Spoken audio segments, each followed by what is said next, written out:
The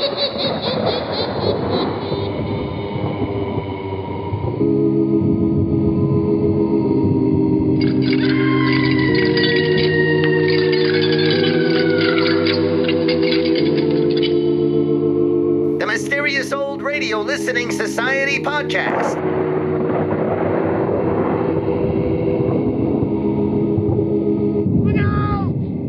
Welcome to the Mysterious Old Radio Listening Society, a podcast dedicated to suspense, crime, and horror stories from the golden age of radio. I'm Eric. I'm Tim. And I'm Joshua. We love mysterious old-time radio stories, but do they stand the test of time? That's what we're here to find out. Today, I chose an episode of Crime Classics entitled Death of a Picture Hanger. Crime Classics debuted on CBS Radio June 15, 1953. As the title suggests, it was an anthology series featuring dramatizations of true crime stories, ranging from truly classic cases like Jack the Ripper and the assassination of Abraham Lincoln to lesser-known crimes such as Bathsheba Spooner, the first woman in the United States to be tried and executed for murder. The program was created, produced, and directed by the prolific and multi-talented Elliott Lewis. Scripts were by Morton S. Fine and David Friedkin, who, at the same time, were collaborating with Lewis on another radio series, Broadway is My Beat. Not to be outdone, Lewis was simultaneously directing, producing, and starring in a third series for CBS, On Stage with Kathy and Elliott Lewis. In fact, during the fall of 1953, Crime Classics and On Stage were broadcast back-to-back. Lewis, Fine, and Friedkin approached the program's dark subject matter with an equally dark sense of humor. The droll tone was personified by the host and narrator, fictitious connoisseur of crime Thomas Hyland. Veteran radio actor Lou Merrill played Hyland with a wry smile in his voice and an audibly arched eyebrow. The titles, like the scripts, drip with irony and understatement. Blackbeard's 14th Wife, Why She Was Not Good for Him, The Hangman and William Palmer, Who Won, and my personal favorite, The Axe and the Droot Family, How They Fared. And now, let's listen to Death of a Picture Hanger from Crime Classics, first broadcast July 20th, 1953. It's late at night and a chill has set in. You're alone, and the only light you see is coming from an antique radio. Listen to the sound coming from the speaker. Listen to the music, and listen to the voices. Good evening. This is Crime Classics. I am Thomas Hyland. I'm going to tell you another true crime story. Listen. The man is nailing a horse's picture to the wall. The horse is pawing the western skies in the classic attitude of pawing horses, and it is the top half of a calendar distributed by Isaac's Livery. It's a hot April day in St. Joseph, Missouri, in the year 1882, and the man is hanging the picture in his living room because he has a fondness for the noble beast. Horses have gotten him out of many a critical situation, such as 1, holding up railroads, 2, robbing banks, 3, murdering fellows. His name is Jesse James, and as soon as he finishes hanging that picture, a friend of his is going to shoot the back of his head off. So tonight, my transcribed report to you on the death of a picture hanger. Crime Classics, a new series of true crime stories taken from the records and newspapers of every land from every time. Your host each week, Mr. Thomas Hyland, connoisseur of crime, student of violence, and teller of murders. Now, once again, Thomas Hyland.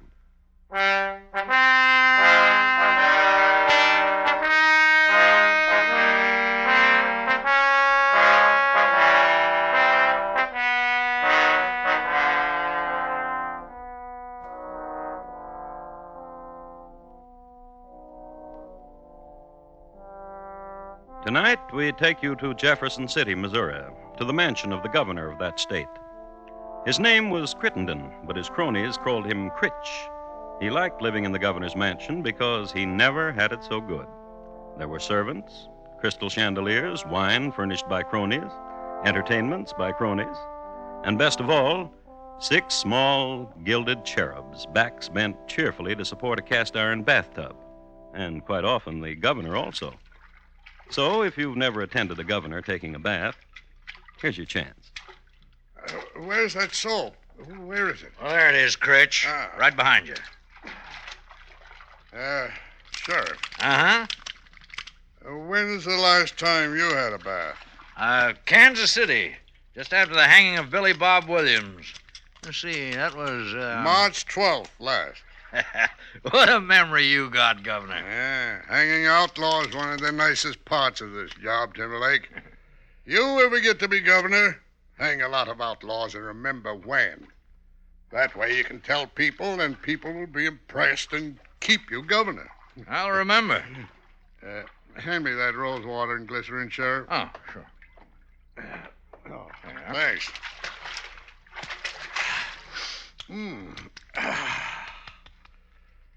You know what I called you down here for? Got an idea. Tell me, and I'll tell you if you're right. Jesse James? Look good on my record. He to die somehow soon. During my administration in my state. People will cheer you wherever you go. I like the sound of people cheering. Governor. Hand me that towel, Sheriff. Oh. Thanks. Governor, I've been thinking. Scheming kind of thinking? Oh, you might say. About Jesse? If it works, people liable to cheer you right on to Washington. Then there's no telling what. In a case like that, you're liable to be standing right where I'm standing. That's right. Get Jesse for me. I'm gonna do that.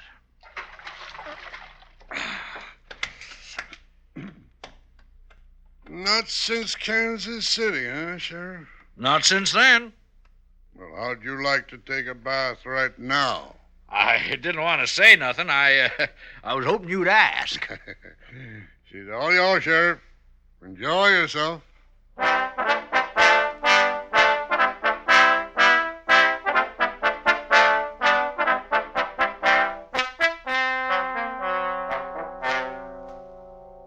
Sheriff Timberlake was a man who instinctively knew his way around a bathtub. He soaked, lathered, and rinsed and was out of there in the shake of a lamb's tail. Then he went home. Then he changed his clothes. He got into a nondescript outfit of brown woolen pants and a black alpaca coat, and he went down to Kansas City. Many things were to be found in Kansas City. A wooden monument, long since burned, of Daniel Sanker, who got a message through to his beleaguered dad, a grand opera house, and 3 mechanical pianos, each with fiddle attached. All in all, it was a very happy community.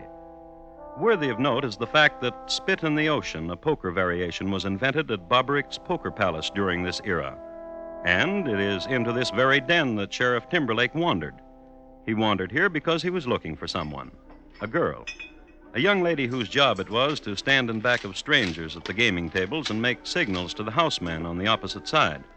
When Timberlake approached her, she had 3 fingers in the air and the tip of her tongue pointing to the left. Mattie. Oh, Up, you hunted? Want to talk with you, Mattie. a second. Raise you. Carl. I got me a one-eyed jack in the hole. Gives me 3 of them. Where'd you say you're from? Roanoke?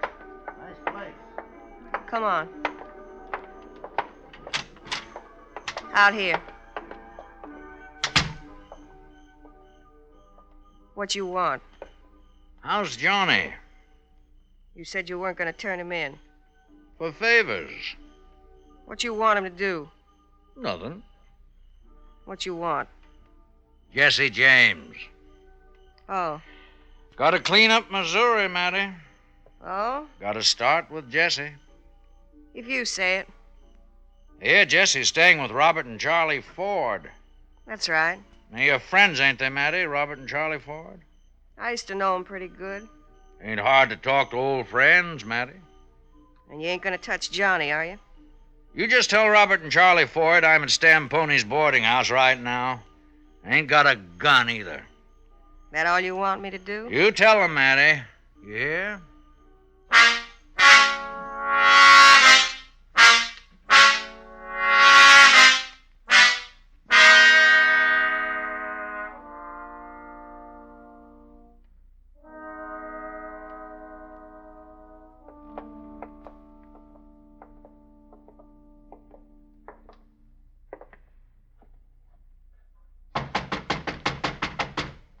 Who is it? The Ford. Door's open. Come on in, boys. Well, didn't Matty tell you I left my guns back in Jefferson City? Just you come on in. Bob, over there. All right. Glad to see you back in Missouri, Charlie. Heard you and Robert were over in Kansas for a while. Heard you're in jail. Heard you killed a man to get out. Glad to see you back in Missouri. Bob, get him. All right. I told you I weren't holding no iron, boys. Making sure. Take his shirt off him, Bob. Now let him go, Bob. How come you ain't holding nothing, Sheriff? Well, now you know what I'm going to say, you believe. Go on back there, Bob, where you was before. All right. Sheriff, you crazy? Let me ask you a question, then you decide. How'd you like a full pardon for what you done in Missouri, Charlie? Robert, you need never go back into Kansas. You're free to stay here as long as you live. Come and go as you please. Don't have to worry about killing 4 people in Missouri. Besides, have $10,000. You've been robbing, you've been stealing, you've been killing. You got $10 between you? Both of you murderers, thieves, scum. I figured you'd do that. I'm glad you did. Because now you're hating yourself. Put your gun back, Bob. Let him run on a little bit more. You like Jesse James, Charlie? Ain't nothing about him I like or don't like. You like Jesse, Robert? Man's talking to you, Robert. Wants to know you like Jesse. Do you? Once Jesse and Bob had a little fight. 2 years ago, Bob was only 19 and Jesse a full-grown man. When Jesse was finished with Bob, Bob got to be a full-grown man. The governor wants Jesse dead or alive. A lot of people do. Governor says he'd give both of you a full pardon and $10,000 for Jesse. Ain't no bargain, Jesse being who he is. Gunfighter like he is, and fast like Whatever do, it'd be a hero. People cheer. That'd be nice. What'd you say, Robert? That'd be nice. Ride with the governor. That'd be nice. Being a hero instead of a running dog. I like that word. Hero? Yeah. Robert? Yeah? Say it. Hero. What's the matter? Listen to what I can say. $10,000. Well, boys? Jesse James died all of a sudden. Wouldn't take long for you to hear about it. We'd let you know. That's a promise.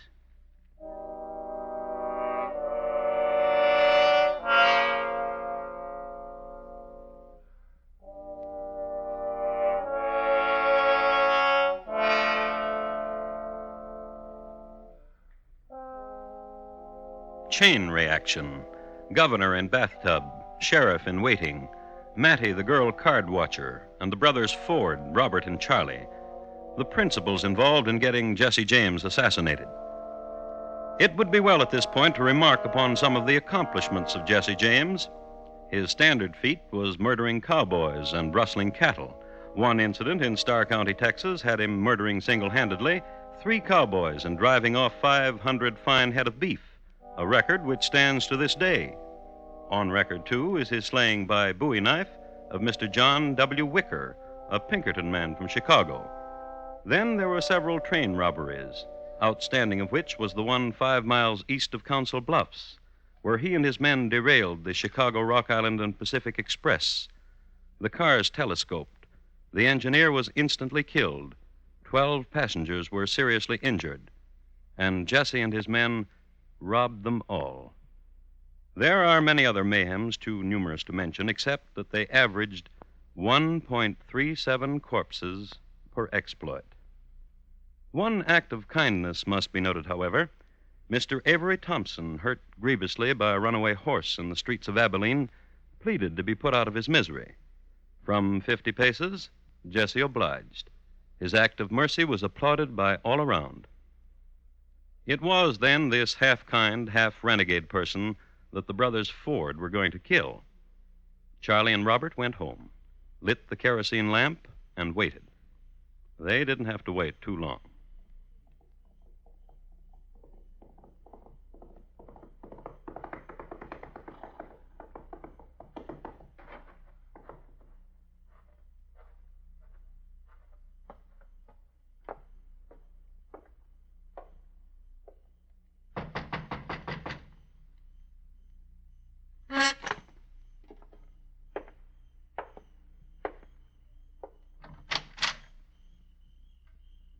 Hi, Jesse. Come on in.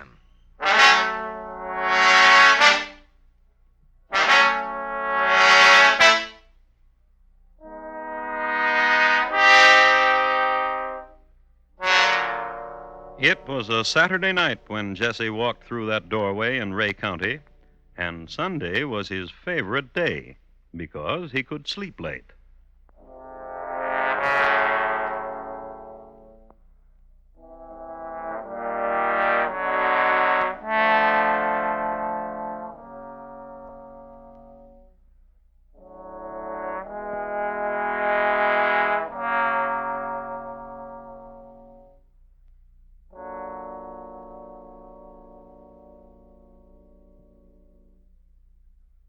You are listening to Crime Classics and your host, Thomas Hyland.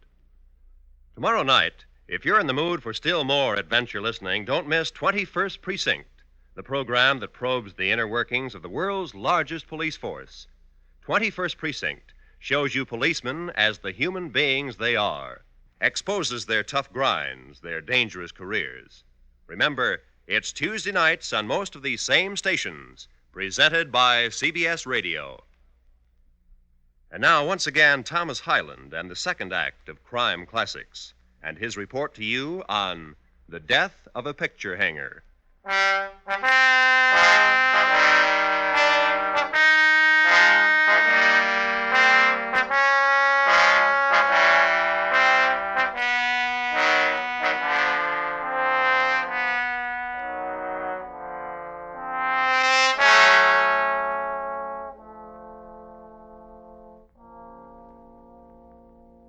The night Jesse James walked into the Ford home, he was carrying a .45 Colt on one hip, .45 Smith Wesson on the other, and a .44 Derringer in his waistcoat, and a Winchester rifle hung limply from his left hand.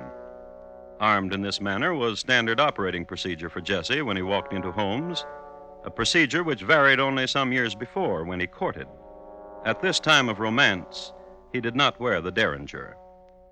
It should be remarked, however, that the Winchester was kept by his feet like a faithful old dog.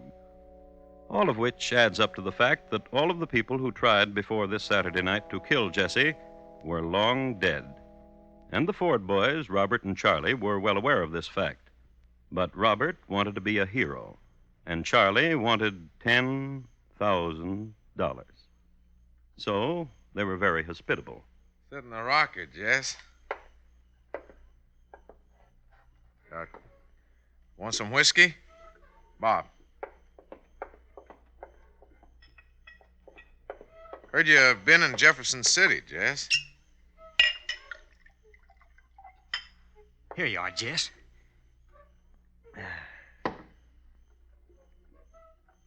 You must be sleepy, Jess. What's the matter with you, Bob?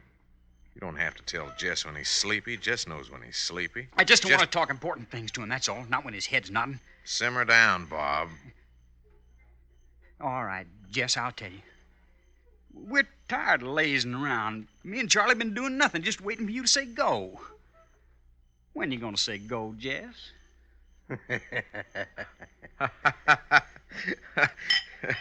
Kid's anxious, Jess. Just like kids. Tired, that's all. Been on my back like this for a week, Jess. Worrisome, ain't he? Listen, Jess, we figured something. The train, Jess. Trains are easy.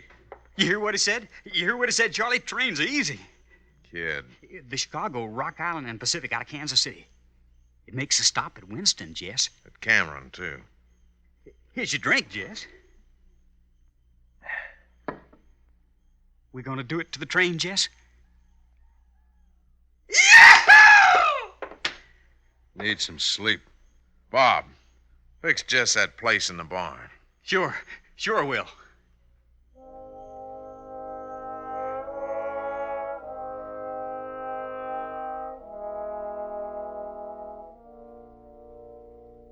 So Bob went out to the barn, fluffed up some straw, and made a bed for Jesse to sleep in.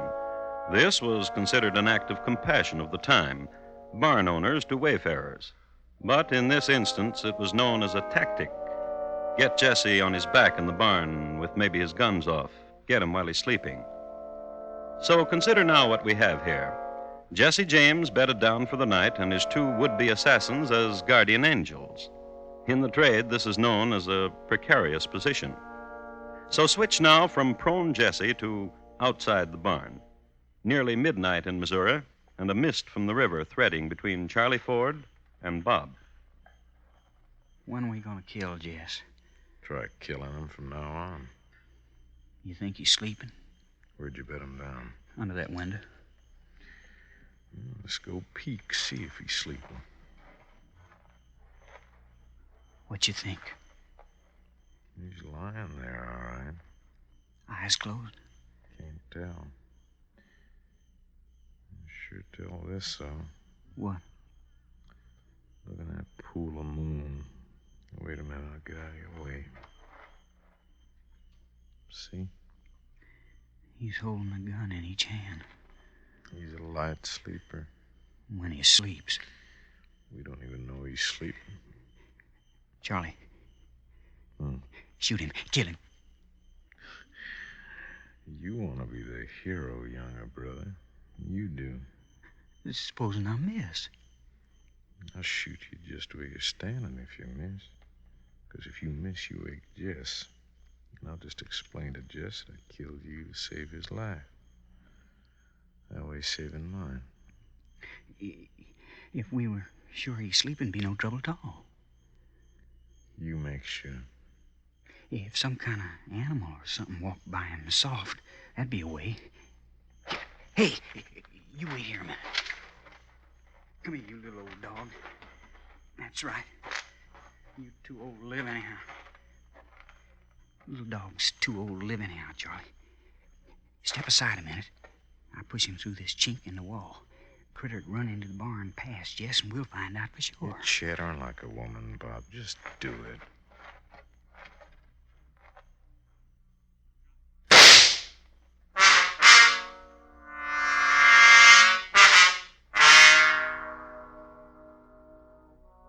Bob and Charlie huddled together that night, and in the morning they flashed their nicest, sleepiest grins when they awoke to find Jesse James standing over them. I shot me this critter last night.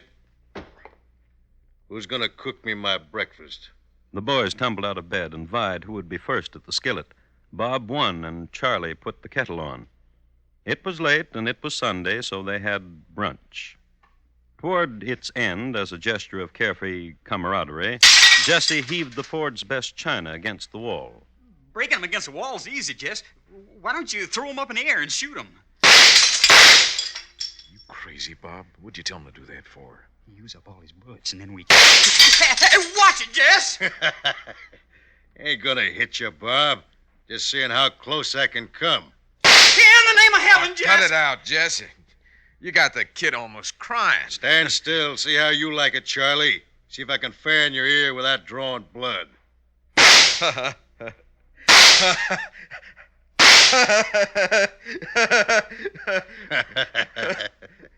Now let's go do it to a train.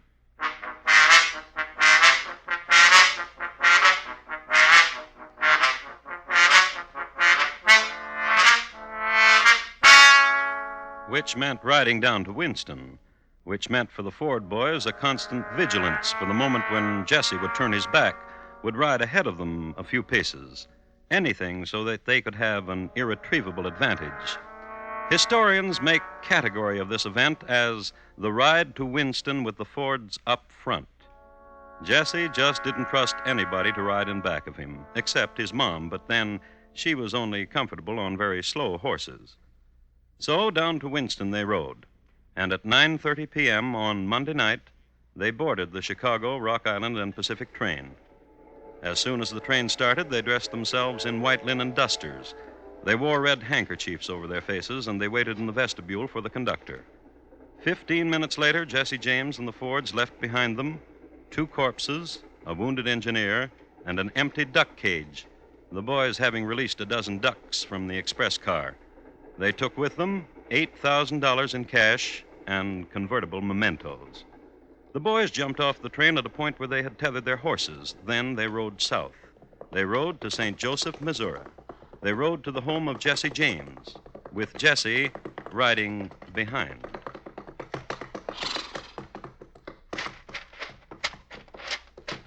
Wait out here, boys.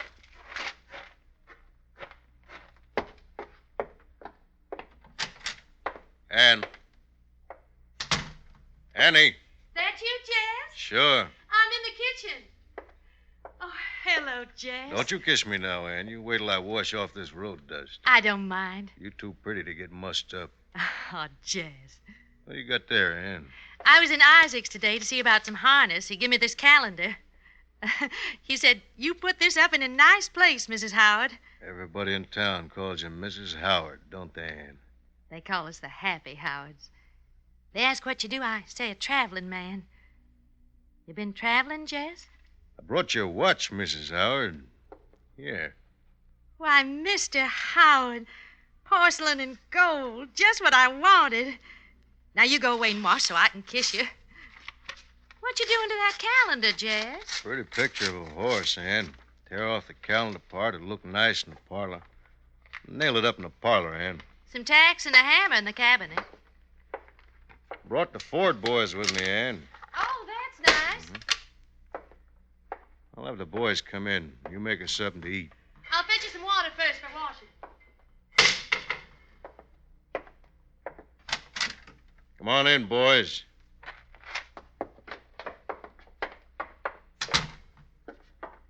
You boys like this picture? Right good picture of a horse. What are you going to do with it, Jess? Figure to hang it here somewheres. I wouldn't want me a picture of no horse in the parlor. You just ain't got no eye. No, he ain't. Yeah, I think hanging a picture like that's real good. Where are you going to hang it, Jess? Here, I guess. That's too low to hang a picture. Yeah. Higher, I had me that picture, and I was going to hang it. I'd hang it higher. Maybe you're right. Pleasant to be home. How's your missus? Pleasant to be home. Man don't have to carry around all these guns weighing heavy around his middle. Feels mighty fine. I said, how's your missus, Jess? Getting water. Gonna cook us something. Get off that chair, Bob. What for? You stupid. I said I was gonna hang me this picture. All right.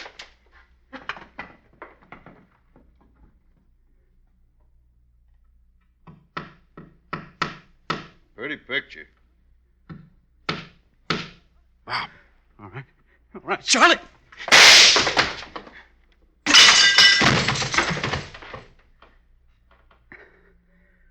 You shot the back of Jesse's head off, Bob. That make me a hero, don't it? Sure does.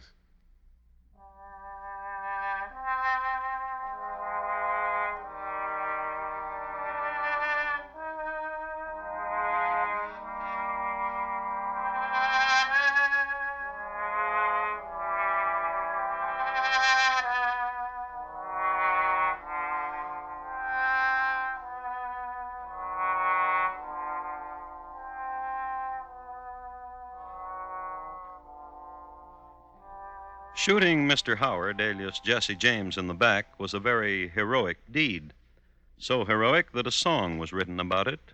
The refrain goes, "And the dirty little coward, he shot Mr. Howard and laid Jesse James in his grave."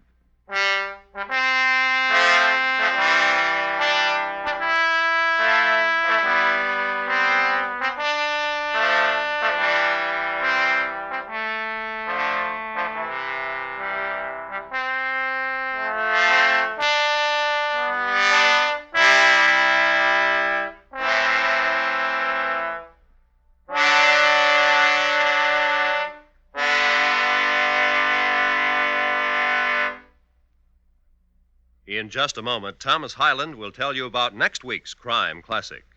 The Death of a Picture Hanger, tonight's crime classic, was adapted from the original court reports and newspaper accounts by Morton Fine and David Friedkin. The music was composed and conducted by Bernard Herrmann, and the program is transcribed and directed by Elliott Lewis. Thomas Hyland is portrayed on radio by Lou Merrill. In tonight's story, Clayton Post was heard as Jess, Paul Frees as Charlie, and Sam Edwards as Bob. Featured in the cast were Joseph Kearns, Charlotte Lawrence, Paula Winslow, and Joseph Granby. Roy Rowan speaking. Now, here again is Thomas Hyland. Next week, a bedroom in Baltimore, Maryland, in June 1871. Its occupant, William Scott Ketchum, Major General, United States Army, retired. My report to you will be on the final day of General Ketchum and how he died. Thank you. Good night.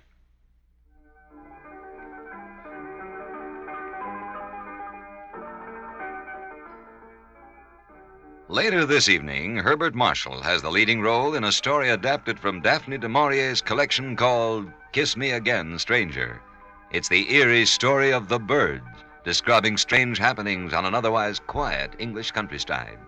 Hear it later this evening on most of these same stations when CBS Radio presents The Summer Theater. Yes, later this evening, starring Herbert Marshall. Stay tuned now for Gary Moore with Arthur Godfrey's Talent Scouts, which follows immediately over most of these same stations.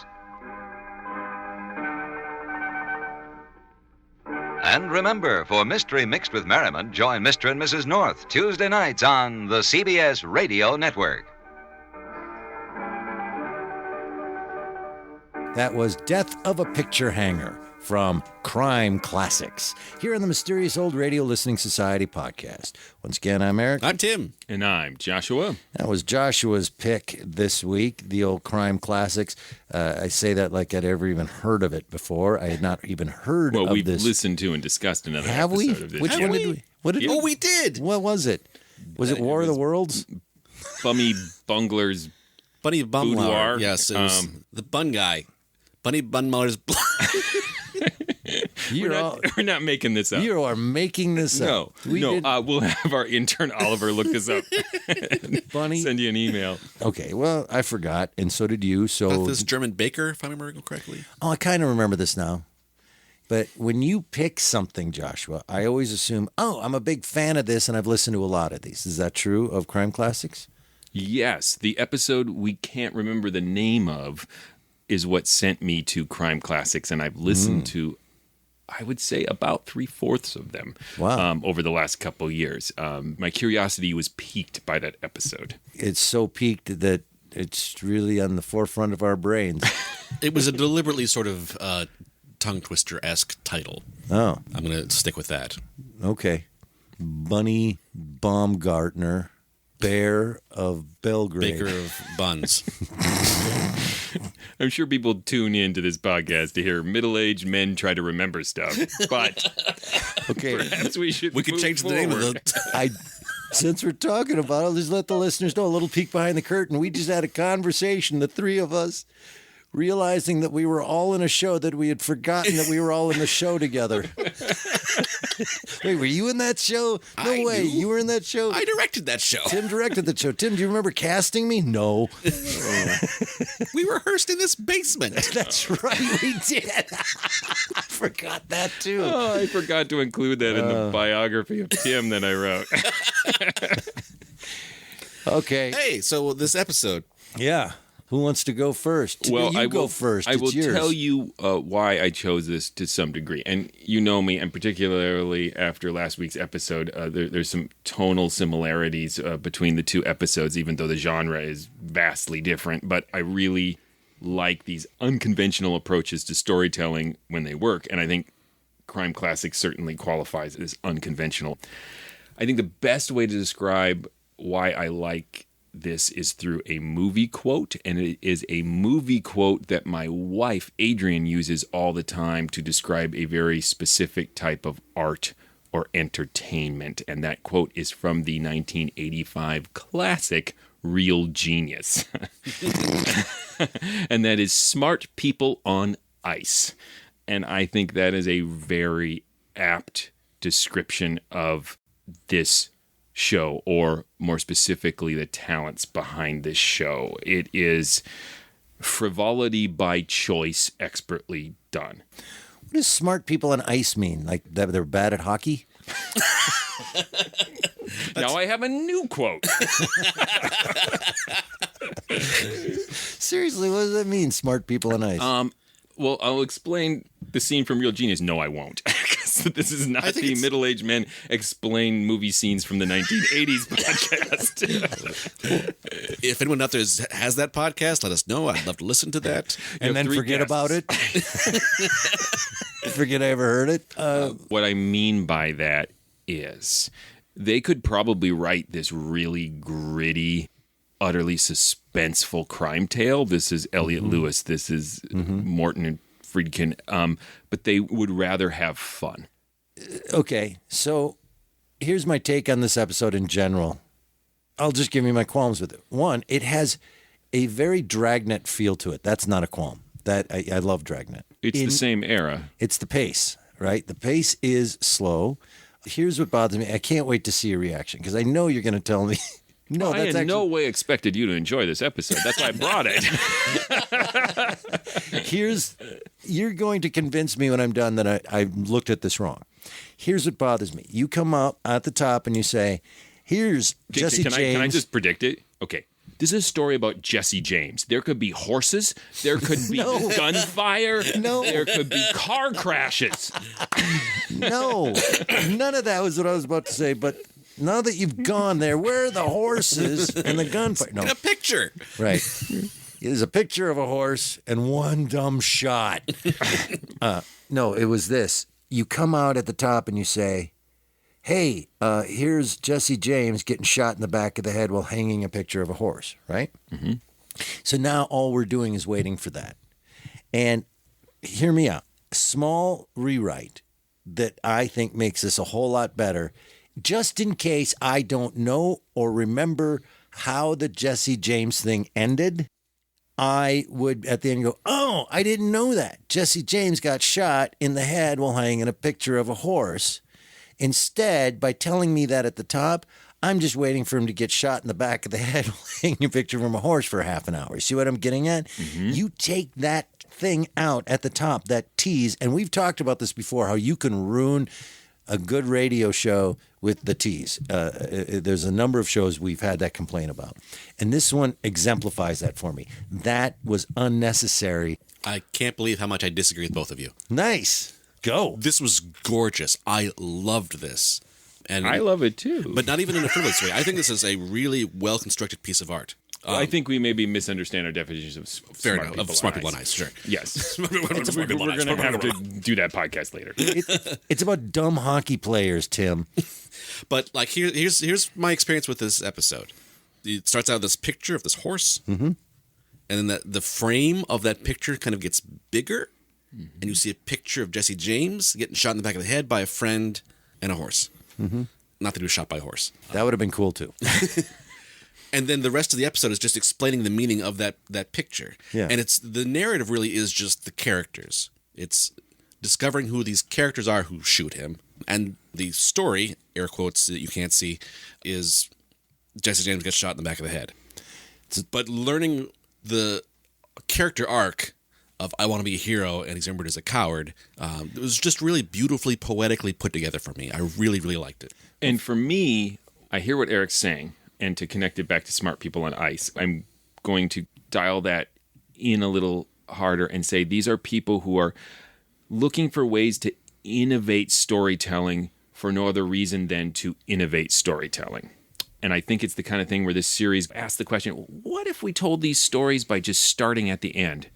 That would be challenging. How would we do that? And I think where it succeeds for me, and I think it's very similar to what you're saying, is that there are these unexpected changes in both tone and perspective and who is even the protagonist of this story that make it really, to me, exciting from scene to scene. And that makes up for the fact that I know how it's going to end. And I know the final beat of the story, but that I don't think is the story.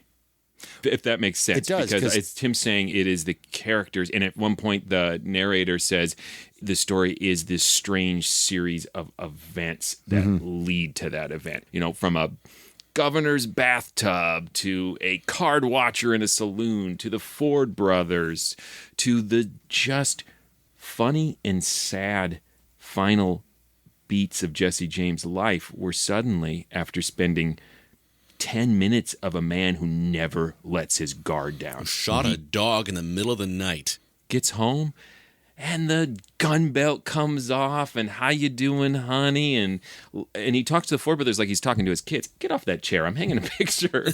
And it totally has this sense that he is safe at home, this sense that we all have. And so in those final moments, I felt this, despite all the crimes we had listed that he performed, I felt this affinity for him in that moment, because we all we're at peace at home. Little empathy. Yeah. And then he's shot in the back of the head. Well, and being shot in the back of the head is not the final beat. The final beat is the guy who shot him is remembered as a coward. Yeah. I told you when I stated my opinion that I can't wait to see how fast you would change it. And you did. But it's a legitimate opinion. Don't get me Sure. wrong. I'm not saying you're an idiot, Eric, because I'm sure there are a lot of people listening to this who agree with you. Like they would rather be surprised by an ending. Don't get me wrong. It's not you I'm talking to Tim changed my mind. Okay, I'm sorry. Well, and this is a type of storytelling that I really, really enjoy personally. Yeah. This sort of still life short story style. Yeah. Do you guys agree and hear that Dragnet type style to it that I was talking about? Oh, yeah.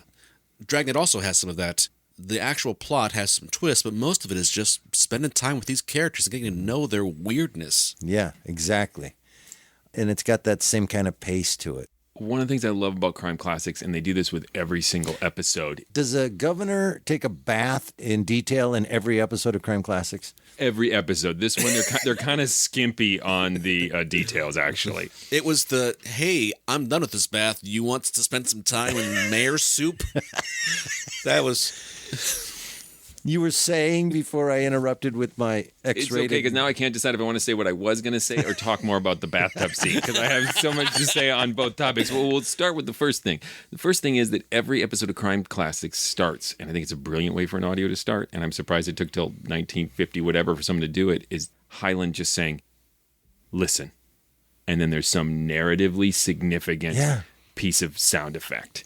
And then it always, to some degree or other, sometimes it's not the final beat of the story. Sometimes it's maybe at a different point in the story, but it is a flash forward involving that sound effect, which they backtrack to get to that moment that is presented via sound effect. Yep. The other thing I enjoyed is that they kept Jesse James out of the title, because when I listened to it, that was just a glorious extra surprise to find out the picture hanger is Jesse James. And to give him that title over anything else. Yeah. Back to the bathtub. Yes, please.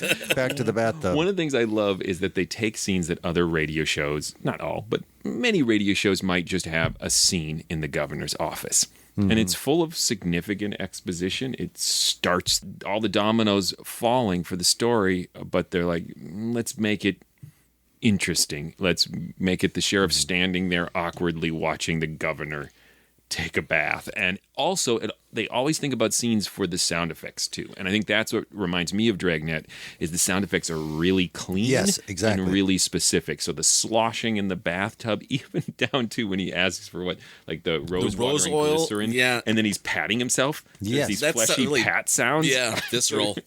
So you get the idea that he's not being at all Discreet. No, not at all. He's just like slapping rose water all over the governorship and Anybody else picture Harvey Korman in Blazing Saddles?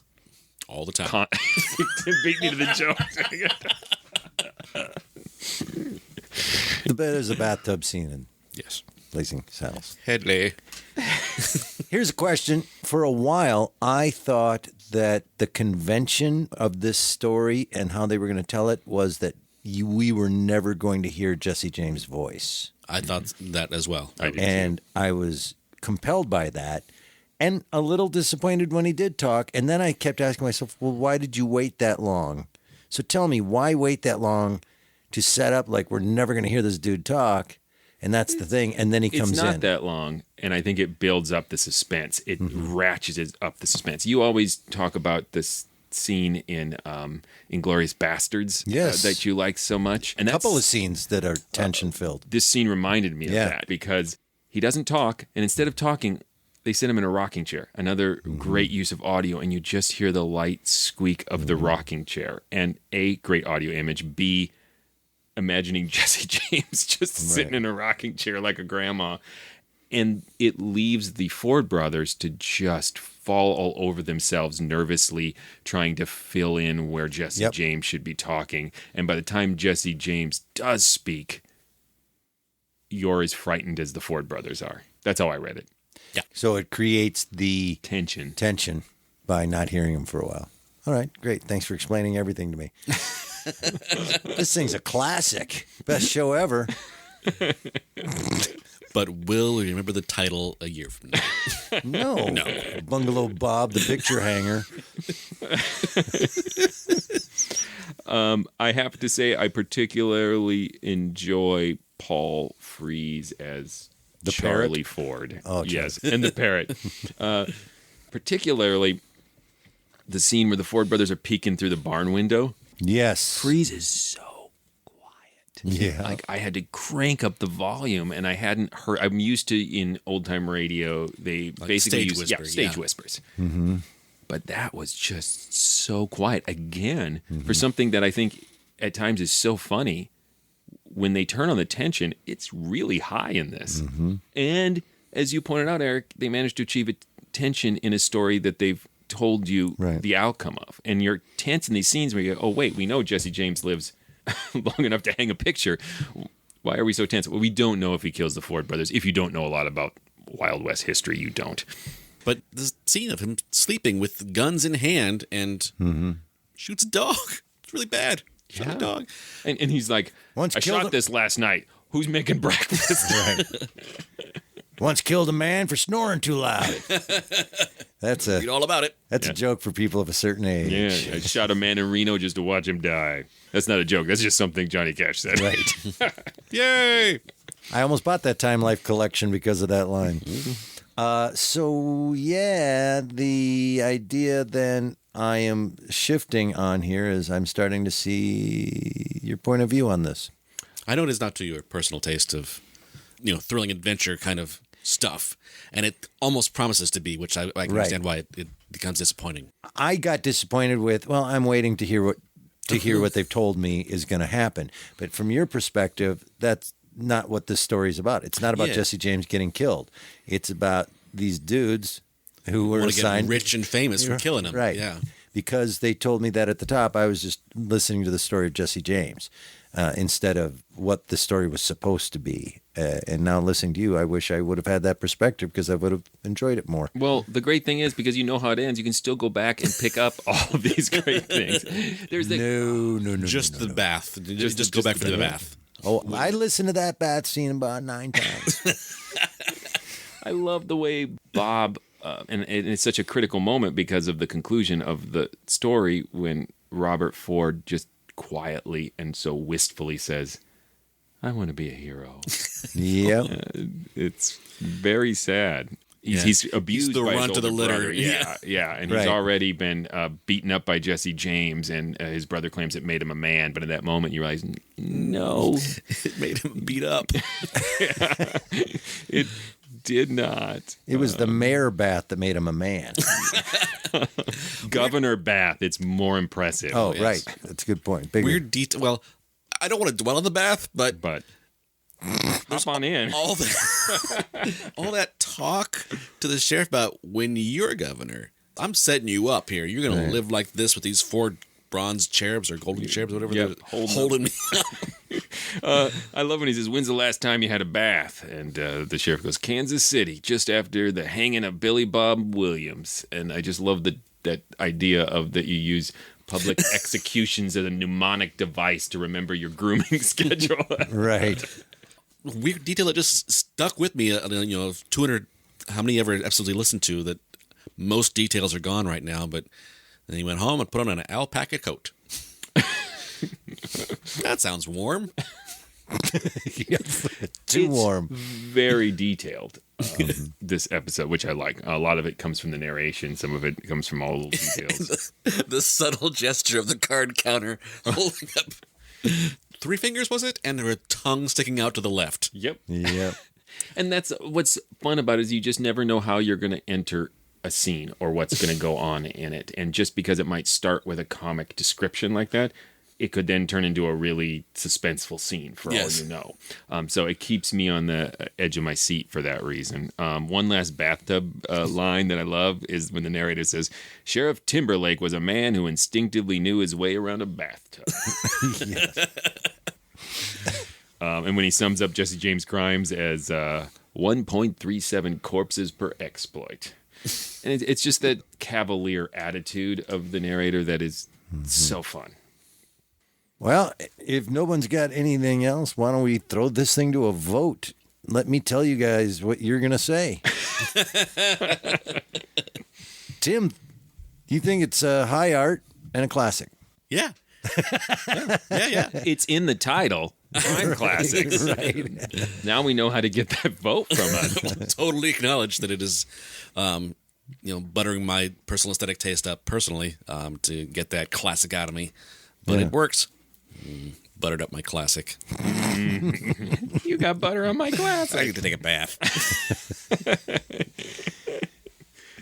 Oh, yeah. I think this is a classic in my estimation. I think the series in this episode in particular really demonstrates how, in spite of, or maybe more accurately, because of the increased pressure from television, that radio in the 1950s, for a while, until it was very clear they were going to lose the contest, just kept trying to innovate and find new and interesting ways to tell stories, till the very bitter end, which might have been like 57, 58.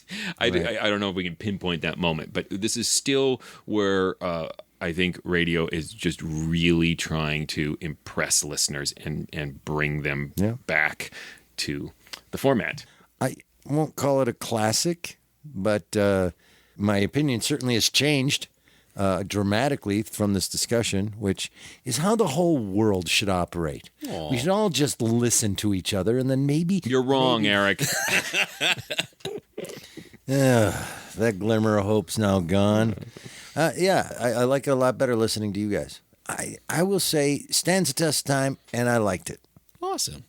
I did want to quickly say that I was struck by how much this stands the test of time in this era of true crime podcasts. You could just take these episodes and re-record them and package them as true crime podcasts of today, and the mix of public domain music behind this. And the mix of irony and suspense and wit would be really popular. 2 things. 1, why are you telling everybody that? And 2, why don't we do that? This is the last episode of the Mysterious Old Radio Listening Society, everyone. Tune into our true crime podcast. Crime Neoclassics. Yes, there we got it. What is Boom, Crime Neoclassics. It was Bunny Baumler, his close brush with fame. Oh, yes, it was. Wasn't that the tart story? No, that was a different thing. Story. Okay. Yeah, the man who loved cream tarts. Yeah, I hated that one too. But they're both pastry related. Yes, not a fan of pastry related old time radio, apparently. You put pastry in a story, I am out. Jim, tell him stuff. Please go visit GhoulishLights.com. You can look up old episodes we've done. Like I just did. Like Bunny Baumler, his close brush with fame. You can also send us messages. You can request episodes you'd like us to listen to. If you have a favorite Crime Classics episode, let us know. Demand we listen to it. We will get there eventually. You can comment on episodes. You can vote in polls. You can link to our Threadless store and buy some mysterious old swag. And you can also link to our Patreon page. Yes, you can go to patreon.com/themorals and support this podcast, but don't take it from me, folks. Take it from one of our valued podcast supporters. Hi, my name is James Nordstrom, and I'm here to do a little bit of a testimonial as to why I'm a patron for the Mysterious Old Radio Listening Society podcast.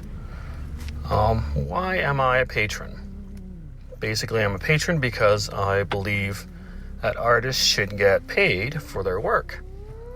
And I really do enjoy their work a lot, so I don't have a problem giving them some awesome money. Also, they use the money to really work hard to create community. I have my little card. I've got my little button there, which I think is a really cool, special way to make all the members feel welcome. Also, they really do an effective job of using technology to really build community with their book club and the happy hours. They've really leveraged that very effectively, and I really enjoy it. So come on down and join the morals. Thanks, and bye.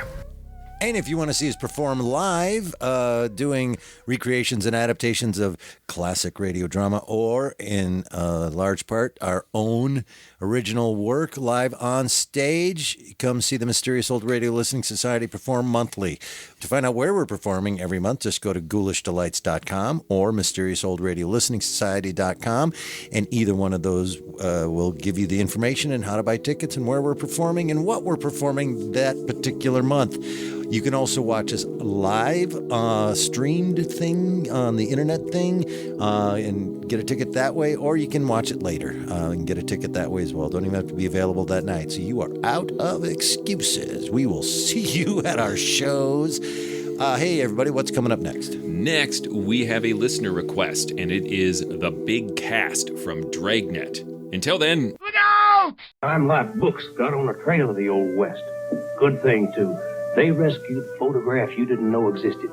Put it all down while you could still get the straight story about people. Like these two sons of a Baptist minister. They staged the first daylight bank robbery in U.S. history. Frank and Jesse James. Here's Clay Allison. Called himself a shootist. Hair-trigger Pat Masterson, who wound up a New York sports writer. And what kind of lady was wanted for horse stealing and bootlegging? That was no lady. That was Belle Starr. John Wesley Hardin.